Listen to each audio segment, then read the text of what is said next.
On my next call, I've got an oil failure on a 4D compressor, R507.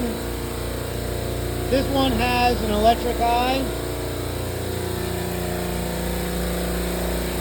It's an AC&R oil system. So basically, as you can see, there's no oil in there. There you go, no oil. Here's the electric eye. Like that one. Goes over there. You can see the oil level. So basically what happens is the sight glass gets dirty in there. So you gotta valve off the compressor.